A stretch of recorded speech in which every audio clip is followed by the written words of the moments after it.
kontradiktif itu sulit saat kita tidak bisa membedakan kehidupan yang lahir dan kehidupan yang batin, sehingga kita tidak bisa menempatkan bagaimananya.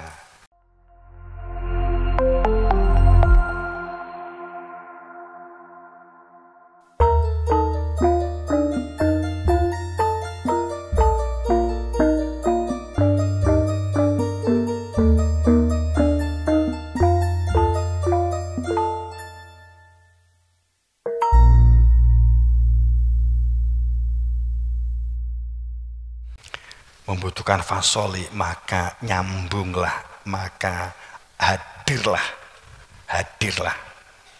Fasoli itu hadir, ada kehadiran Tuhan di dalam diri kita sehingga kita sadar sebagai hamba. Tapi bukan fasoli, hadirlah, sing penting sentor irung, enggak begitu ya.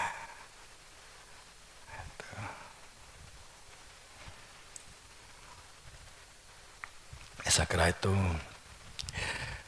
Sadar atau tidak kita di kondisi yang saat ini terombang-ambing keadaan yang ketidakpastian yang tinggi. Pidato Presiden kemarin sadar bahwa pemerintah berada di dalam ketidakpastian. Salah satunya pidato kenegaraan kemarin. Maka melakukan satu program-program berkaitan dengan situasi ketidakpastian, ambigu, kompleks. Ketidakpastian itu berarti nggak mengenal hakikat. Ambigu itu dikarenakan tidak adanya saling percaya yang muncul, yang ada, atau seorang yang berada di amanah itu tidak bisa dipercaya, maka terjadi ambigu. Kompleks itu artinya bahwa seperti seorang penyakit kena penyakit kompleks. Penyakitnya beragam. Satu, jika dia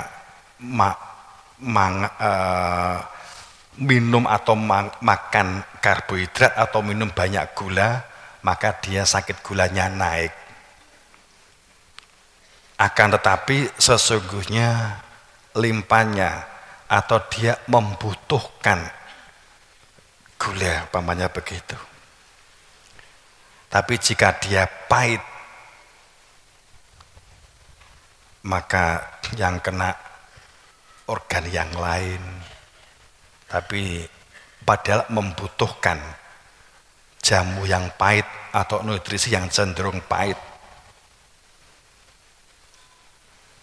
Tapi organ yang lain gak kuat, itu kompleks, satu mempengaruhi yang lain. Jamaah rahimakumullah, santriwan-santriwati dan semuanya yang berbahagia. Bohong, kita ingin setiap orang ditanya, pengen tentrem, iya toh? Pengen adem, nggih kan? Pengen damai, iya. Pengen rukun, iya. Ning pada saat langkah-langkah apa yang dilakukan ternyata karena mungkin bukan kebiasaan kita menjadi berat. Pengen damai, pengen rukun, pengen tertata, tapi olo-oloan, hoak terjadi, kebohongan dilakukan. Akibat tidak mengenal hakikat, dampaknya banyak banget.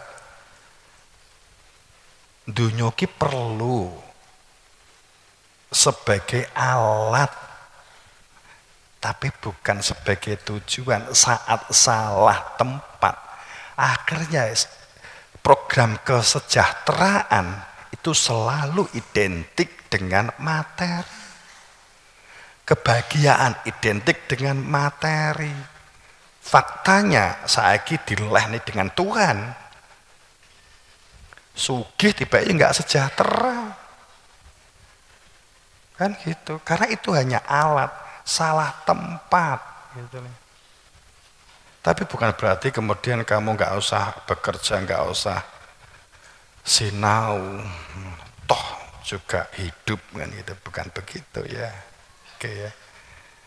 Ya, kontradiktif itu sulit saat kita tidak bisa membedakan kehidupan yang lahir dan kehidupan yang batin, sehingga kita tidak bisa menempatkan bagaimananya. Yang lahir itu bagaimana, yang batin bagaimana. Simple, sederhana, tapi karena tidak ada ketahuan tentang hal itu menjadi rumit. Mengelola kehidupan komunitas sehebat apapun, maka diperlukan perilaku harmonis, serasi, selar, dan seimbang itu dalam pengertian serasi, selar, seimbangnya lahir yang batin dulu. Oke, saya kira itu untuk memberikan satu kesadaran bersama kita ilek-ilekan bahwa memaksa diri untuk berbuat baik itu ternyata harus memaksa diri. Untuk memiliki kebiasaan membaca juga harus memaksa diri, juga harus sabar, juga harus tawakal.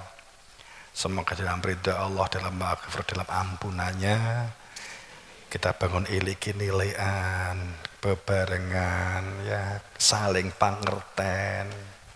Nek kancamu gak duwe sangu, aja mbok pameri. Mosake wis roh kancamu gak duwe sangu, bendina wen jajan di waserdan, di kantin, terus kancamu mung ngene kowe gak krasa pisan gitu.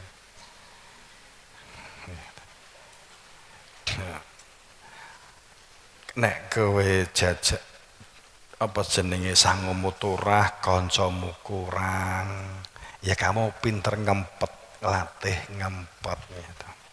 Berlatih ngempet.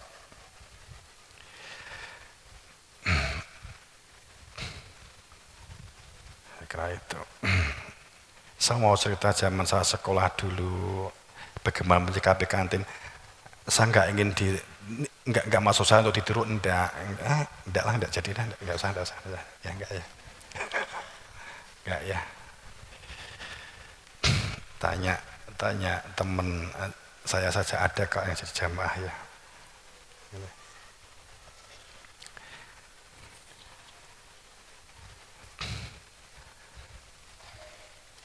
Semoga dalam sekali lagi ayo kita bangun bebarengan kebersamaan, kekeluargaan, iliki-nilean, musyawarah, semuanya kerangkanya untuk pembelajaran, untuk menjadi dewasa, intinya untuk menuju keselamatan lahir batin dunia akhirat. Pok-pokane mentok-mentokan puncak-puncake menungso kuwi nek mati di endi parane wis to. Nek wis tuwek ketok iki wis cedhek karo lemah. Wis cedhek ya, wong cedhek karo lemah, cedhek karo kuburan itu belum tentu karena umur kok ya.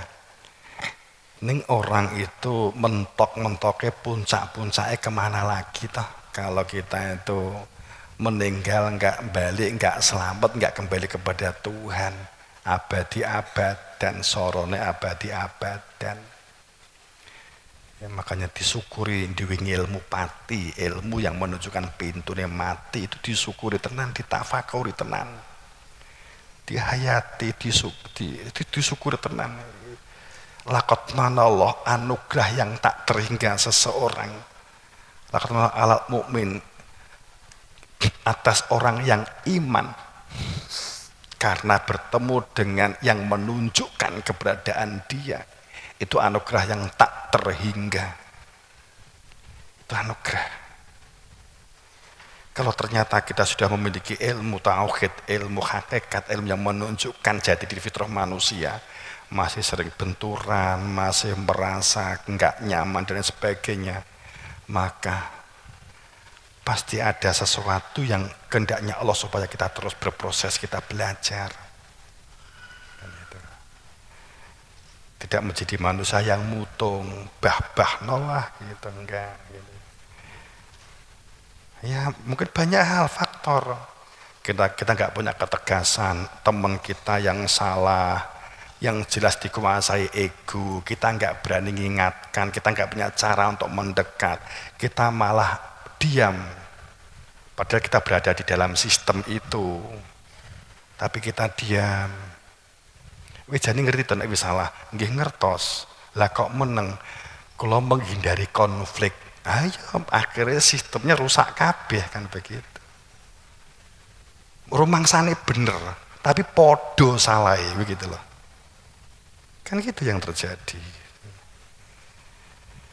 Semoga mendapatkan beberapa pangkas guru wasitoh ya. Assalamualaikum warahmatullahi wabarakatuh.